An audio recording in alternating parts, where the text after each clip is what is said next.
नेपालको इतिहासका सम्बन्धमा अध्ययन गर्दा सर्वप्रथम यसको उत्पत्ति र नामाङ्कनका विषयमा जानकार हुन जरुरी छ।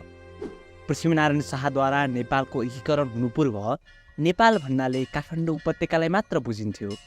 यही नेपाल उपत्यका, जसलाई अहिले काठमाडौँ उपत्यका भनिन्छ, यहीँबाटै वास्तवमा नेपाली सभ्यता र इतिहासको सुरुवात भएको पाइन्छ। यो कथाको प्रथम पात्र हुन् मञ्जुश्री।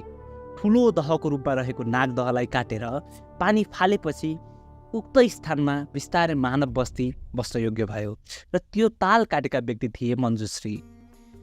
दहको माटो भएकाले यो माटो अत्यन्त उर्वर थियो। सम्पूर्ण उपत्यका घाँसे मैदानको रूपमा विकसित भएपछि उपत्यकाको तल्लो क्षेत्र, जो विदेह गणराज्यको रूपमा 1000 वर्षभन्दा पहिलेदेखि नै अस्तित्वमा रहेको थियो, त्यस ठाउँका पशुपालकहरू आफ्नो पशुहरूका लागि उपयुक्त चरण क्षेत्रको खोजीका क्रममा उपत्यका प्रवेश गर्न थाले।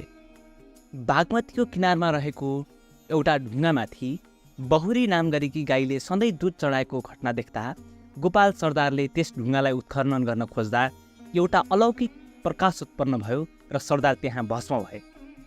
त्यसपछि ने नाम गरेका गुरुले तिनै सरदारका छोरा भुक्तमानलाई राज्यको स्थापना गरी व्यवस्थित राज्य बसाल्ने कामको सुरुवात गर्न लगाए र उसैलाई शासक घोषणा गरे। भुक्तमान, जो गोपाल वंशका पहिलो शासक भए, उनले 86 वर्ष शासन गरे। त्यसपछि यस वंशका राजाहरूले सम्म 521 वर्ष राज गरे। तत्कालीन राज्यको सिमाना पूर्वमा दुधकोशी, पश्चिममा त्रिशुली, उत्तरमा गोसाइकुण्ड, दक्षिणमा चितलानसम्म फैलिएको थियो। गोपाल वंशीहरूको थर प्रायजसो इतिहासकारहरूले गुप्त भनी उल्लेख गरेका छन्। गुप्त थर प्राय वैश्य समुदायहरूको हुने गर्दछ, जबकि पुरानो जमानामा यादव वा गोपाल वंशीहरूको थर प्राय गोप लेख्ने गरिएको थियो। त्यसरी हेर्दा गोपलाई भ्रमवश गुप्त भनिएको हुनुपर्दछ। गोपालहरू द्वारिका वा मथुराबाट त्यति बेला नेपाललाई बसेको इतिहासकारहरूले अनुमान गरेका छन्। तर गङ्गा नदी र त्यति ठुला नदीहरू तरेर उनीहरू उपत्यका पसेको कुरा तर्कसङ्गत देखिँदैन। बरु त्यसको ठाउँमा विदेह राज्यबाट ती पशुपालकहरू आएको हुनुपर्दछ, किनकि मिथिलाको उदय नेपालको उदयभन्दा 1000-1500 वर्ष पूर्व नै भइसकेको तथ्य इतिहासकारहरूले उल्लेख गरेका छन्। इतिहासमा विदेह गणराज्यका 23औं राजा शिरध्वजका भाइ कुशध्वजलाई नेपालसँग सम्बद्ध भनिएको थियो। विभिन्न स्रोतहरूलाई हेर्दा के देखिन्छ भने गोपाल वंशीहरूले माता तीर्थबाट आफ्नो राज्य सञ्चालन गरेका थिए। गोपाल वंशबाट नै नेपाल शब्दको उत्पत्ति भएको पाइन्छ। ने नामका ऋषिले बस्ती बसाउन लगाएको र शासन विकास गर्न लगाएकाले उनकै नामबाट नेपाल नाम राखिएको कतिपय इतिहासकारहरू बताउँछन्।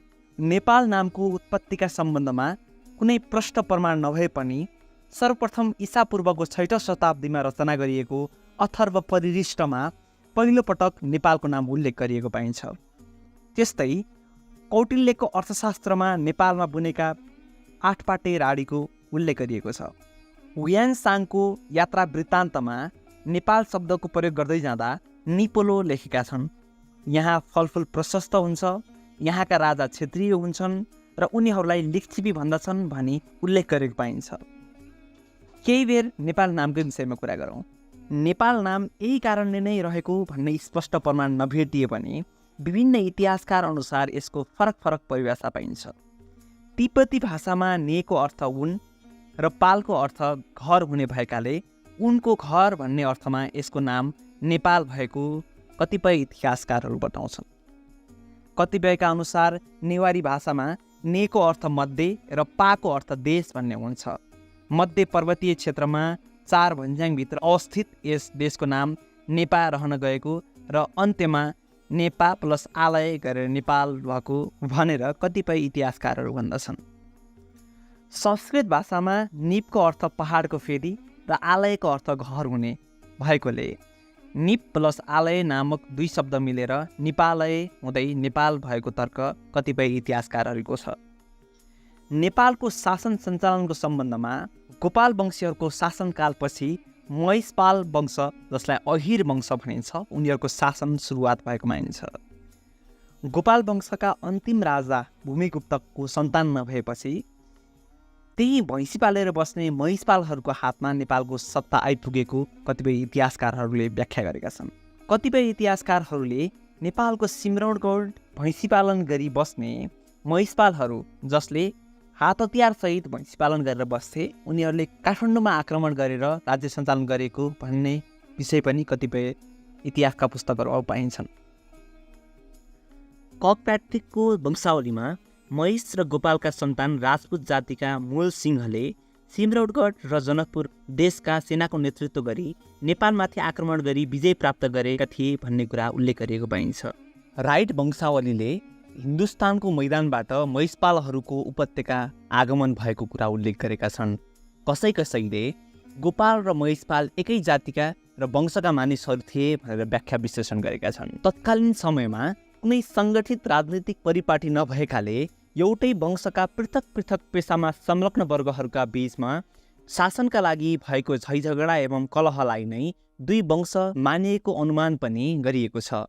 उहिलेको समयमा गोपाल र महिषपाल जातिका मानिसहरू पटक्कै खेतीपाती गर्दैनथे र खाली जङ्गलमा गाई भैँसी पालेर बस्दथे। गाई भैँसी पालन पेसाले जीविका वृत्ति नचल्दा बाध्य भएर पशुपालन सँगसँगै कृषि र घरेलु उद्योगतिर लाग्दै आए। यस जातिका मानिसहरू पहिले घुमफिर गर्न त्यति रुचाउँदैनथे र जङ्गलका जनावरहरूसँग परिचित जस्ता देखिन्थे। गोपाल र महिषपाल जातिको परिवार प्राय संयुक्त परिवार नै रहने गरेको थियो। यी दुवै जातिहरू पालन पेसाका हिसाबले पृथक रहे पनि प्राय एउटै जाति मानिएका छन्।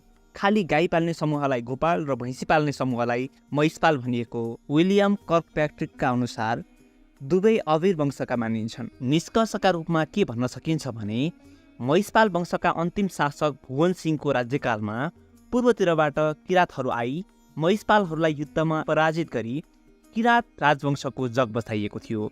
यस किरात वंशका संस्थापक सरदार यलुङ, जसलाई यलम्बर पनि भनिन्छ, ले आफ्नो राज्य परम्पराको जग बसाएका थिए। गोपालद्वारा स्थापित मूल्य र मान्यताकै आधारमा किरातहरूको आक्रमण पूर्व महिषपाल शासकहरूले समाज र राज्य व्यवस्था सञ्चालन गरिरहेको कुरा विश्वास गर्न सकिन्छ। यसरी महिषपालहरू पराजित भइसकेपछि नेपालमा तेस्रो राजवंशको रूपमा किरात शासनकाल प्रारम्भ भएको मानिन्छ। लडाकु जातिको नामले प्रसिद्ध किरातकालीन राज्य व्यवस्थाबारे अब चर्चा गर्दैछौँ। किरातकाल नेपालका अत्यन्तै प्राचीन जाति किरातहरूको ऐतिहासिकताबारे जानकारी गराउने पुरातात्विक स्रोतहरू हामी कहाँ उपलब्ध छैनन्। मेसोपोटामिया अन्तर्गतको बेबिलोन उद्गमस्थल भएका किरातहरूका सन्तान यहाँका किरातहरू हुन् वा होइनन् यकिन गर्न सकिएको छैन। सिल्वा लेवीका अनुसार किरातहरूको सम्बन्ध वैदिककालीन आर्यहरूसँग थियो। शब्द कल्पद्रुम नामक संस्कृत ग्रन्थमा यिनीहरूलाई चतुर्वर्ण भन्दा बाहिर गणना गरिएको छ। किरात वेद मुन्धुमका ज्ञाता इमानसिंह चेन्जुङले भोटपर्मेली भाषा बोल्ने मङ्गोलियन जातिहरू किरातकै शाखा मानेका छन्। कतिपयले किरातहरूको उद्गमस्थल अफ्रिका मानेका छन् भने पर्सियाको उत्तरी मैदान, कसैले मिश्र र कसैले नेपालकै आदिवासी मानेका छन्। सामान्यतया हिन्द चीन वरिपरिका मानव नष्टहरूको आकार प्रकारसँग यिनीहरूको शारीरिक बनावट मिल्ने भएकाले मङ्गोल जाति र नेपालका किरात जातिहरूको मानव वृक्ष तथा उद्गमस्थल समकक्षी नै भएको अनुमान गर्न सकिन्छ। महाभारत, अथर्ववेद, यजुर्वेद, विष्णु पुराण, रामायण, भगवत पुराण, कौटिल्यको अर्थशास्त्र आदि अनेकौं प्राचीन ग्रन्थहरूमा नेपालकै आदिवासीको रूपमा किरात जातिको नाम विशेष महत्त्वका साथ वीर लडाकु जातिको रूपमा उल्लेख गरिएको छ। संस्कृतमा किरातको अर्थ वन प्रान्तमा घुम्ने मानव समूह भन्ने हुन्छ। कालिदासको कुमार सम्भवमा किरातहरूलाई हिमालयका बासिन्दा भनिएको छ। रामायणको वर्णनलाई उद्धृत गर्दै सिल्वा लेवीले यिनीहरूलाई चिनिया जातिको मानेर मङ्गोलियन मूलका हुन् भन्ने अनुमान गरेका छन्। यिनीहरूको उत्पत्तिका सम्बन्धमा महाभारत ग्रन्थले अनौठो प्रसङ्ग उल्लेख गरेको छ।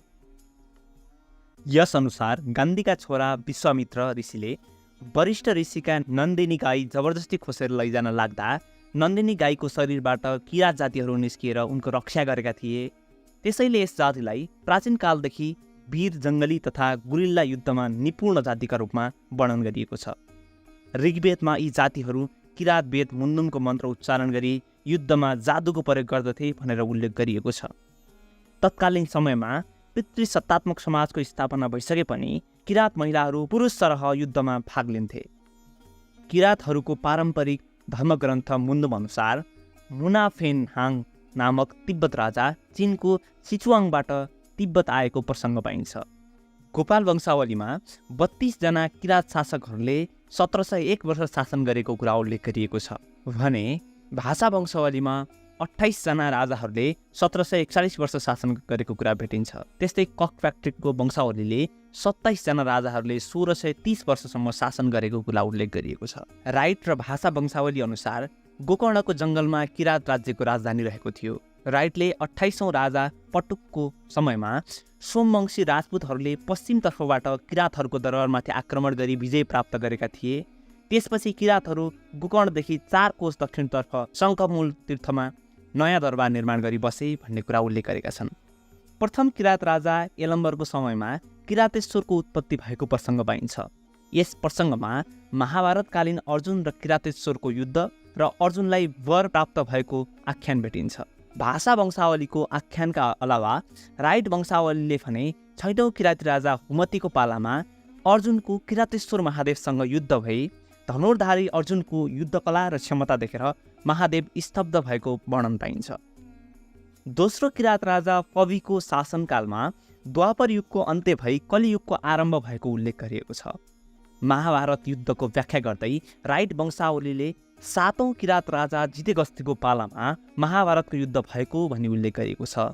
त्यसमा अर्जुनको आज्ञाले कौरवका विरुद्ध कुरुक्षेत्रको युद्धमा जितेगस्तीले पाण्डवको पक्षमा भाग लिएर युद्ध गर्न जाँदा सो युद्धमै यिनी मारिए भन्ने वर्णन पाइन्छ।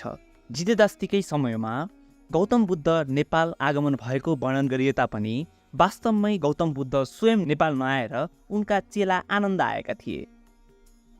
स्वयम्भू पुराणमा उल्लेख भए अनुसार शाक्य मुनिका साथ 1350 जना उनका शिष्यहरू उपत्यका आएका थिए र ती शिष्यहरूमा आनन्द र सरिपुत्र प्रमुख थिए। स्वयम्भू र गुहेश्वरीको दर्शन गरेपछि बुद्धले सबै ब्राह्मण क्षत्रिय जातिका शिष्यहरूलाई दीक्षित पारे। वंशावली लेख्दछ कि गौतम बुद्धले स्वयम्भूको महात्म्यबारे वर्णन सुनाएपछि उनी नमोबुद्ध पर्वत गएर चैत्यमा गाडिएको गहनाको पत्ता लगाए, शिष्यहरूलाई देखाए र वास्तवमा अघि पाञ्चाल देशका महारथका छोरा राजकुमार महोत्सवको रूपमा जन्म लिँदा बुद्धले भोको बाघलाई मासु खान दिई आफ्नो शरीर त्याग्दा गहना गाडेका थिए। बुद्धले दिएको गहनालाई यथावत राखी त्यसमाथि चैत्यको पुनर्निर्माण गरे। त्यति गरेपछि उनी स्वर्ग गए, जहाँ आफू जन्मेको 7 दिनपछि मरेकी आमालाई भेटेर नेपाल फर्के। त्यहाँका जनतालाई धर्मोपदेश गरेपछि आफ्नो मृत्युको समय आइसकेकाले कुशीनगरको यात्रा गरे लगायतका कुराहरू स्वयम्भू पुराणमा उल्लेख गरिएको छ। 14औं किरात राजा स्थुङ्कोको समयमा नेपालको प्रसिद्धि सुनेर मगधका मौर्य सम्राट अशोक आफ्ना प्रजा र अनेकौं परिवारका सदस्यहरू लिएर तीर्थ गर्न नेपाल आएका थिए।